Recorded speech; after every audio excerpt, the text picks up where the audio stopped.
Hello, and welcome to this edition of Inside the UHL.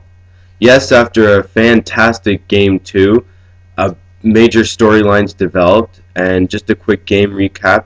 Team 1 featuring Greg McMillan, Greg Davio, Nick Lai, Andrew Hardiker, Shuli Dong, and Winsfield Ling won against Team 2, Riley Bell, Scott Sim, Doug McLean, Matt Grudinsky, Ed Dodsworth, and Chris McKenzie. A thrilling game with tons of goal scoring. Surprisingly, only 2-1 after the first period and 5-3 after the second. A very low-scoring game up until the third period when Team 1 started to get goals and came at them fast. It was a great game, and a lot of things developed. Now, a bit of late-breaking news. There is a rumor going around in the UHL that Scott Sim, a player that lost in the semifinals last year and is a major goal scorer and contributor in this league, a bit struggling right now, but Scott Sim is potentially on steroids, on performance-enhancing drugs. Yes, in last game, there was talk of Scott being on steroids. Now, the thing is that the UHL and the UHLPA has no drug policy in place right now. Therefore, there is no penalty to Scott if he is on steroids, in fact, or if not. There has been no test done without the drug policy, so we will never really know until Scott comes out in an interview or states otherwise. Anyways, going back to this great Game 4 game, you gotta look at Greg Davio and his resurgence. I mean, in his first game played, he led in 19. This game only lets in 7. Absolutely stands on his head. You just gotta look at it. I mean, first goal, a very weak one, very weak, and it looked like it was just going to be the same old Greg Annette, but then he absolutely stood on his head and only let in 1 goal in the first period, 3 after 2 periods, and then 4 in the third period, but it was already out of reach, so it really didn't matter. The guy just came to play. A lot of criticism against him, and he answered the bell. He did a great job and kept his team in it and kept them from losing in what was on paper a one-sided affair with Doug, Riley, Scott, Matt Grudinsky in net, Chris McKenzie, who can put the ball in the net, and Ed, who's a great defensive presence. It really looked like Team 2 was going to win this easily. But in the end, Greg Davio did an amazing job. He had some great defense from Nicholas Lai, Andrew Hardiker, and Shuli Dong in front of him. Plus, Greg McMillan was running all over the place. It was just unbelievable to see Greg, and good for him. We are going to give him a nice bam. There you go. Good for you, Greg. Good for you.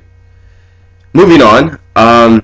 Again, I mean, we come to this story every week, it seems like now. Riley Bell and Scott Sim continue their struggles. And if you want to break it down, there's a couple of reasons for this. You know, as we've said in this league, and if you look at the standings, everyone is better. Shuli Dong, great defensive presence. And without saying Greg McMillan, who still holds the overall lead, is just playing fantastic. But everyone's getting better. And as the tagline says in the next game, underestimate no one, because everyone's out there and everyone wants to win. The thing with Riley and Scott too, and which I truly believe, is that they are getting the bad bounces. I mean, Riley has been putting the offensive pressure on like crazy. He wants to win. He has this drive to win, yet the bounces are just not going his way. You look at Scott Sim, he's playing great two-way hockey, amazing two-way hockey. He's back on defense. He's then playing forward. He's parking himself in front of the net, and you know he's got guys on him, but he somehow gets loose. But the bounces are just not going his way. And then Doug McLean in front of the net last game. I mean, Team 2 could have easily won this game if the bounces went their way. The ball was just sitting in front, and it's just started bouncing, and there's not much you can do. There is not a lot you can do. And, I mean, the guys are struggling right now.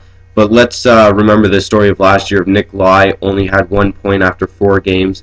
yet he came back and made it to the finals. So are these two guys out? No, no way. This is a long season. There's still 11 more games to be played. Now, moving on to a more of a success story, and I guess what you can call a consistent story, is Nicholas Lai.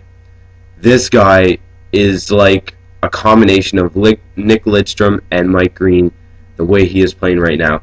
He has got the offensive talent of a defenseman like Mike Green, and he's got the defensive stay-at-home stance of Nick Lidstrom. It is just incredible to watch this guy play. The past 2 games he's been playing with Hardacre on defense, and the two of them are really starting to communicate well. Look for that as a future matchup if they are on teams again, of the defensive presence of the two. But with Lai, he just has this whereabouts of the game that he knows what's going on, and I mean, a major factor to why he is getting so many points. He is just able to really see the play as it's going on and develop and anticipate what's going to happen. He's using the boards well, better than I've ever seen anyone, because those boards are crazy, but somehow he's using them well. He knows it, and the fire in this guy is great. He's got a fire, like he always wants to win, and he just keeps pushing, and I'm gonna give him a nice bam. There you go, Nick. Good for you. He's great so far. 3rd place with 8 points. Now we move to a bit of a story that we don't like to see in the UHL, but UHL takes a strong stance on no-shows. Adnan Ali, Josh Scarf, and Raf Lima have not shown up for a game yet. Commissioner Hardacre sent a stern letter to them requesting that they show up for the next game, and if not, then we've got some major problems here. They would be kicked out of the league, banned from the league for 1 full year. Raf Lima and Josh Scarf both replied and announced that without much time that they would have to resign from the UHL, which is very disappointing. We were excited to see both of them. Josh is a great player. He played last season. He had a successful season. I mean, he lost in the first round of the playoffs, but it was exciting to see him play. Also, with the last game, let's just talk about Edward Dodsworth. Here's a guy who got shelled in nets. Shelled. And then he stepped out of nets, wanted to play defense, and was playing solid. Playing real great defense.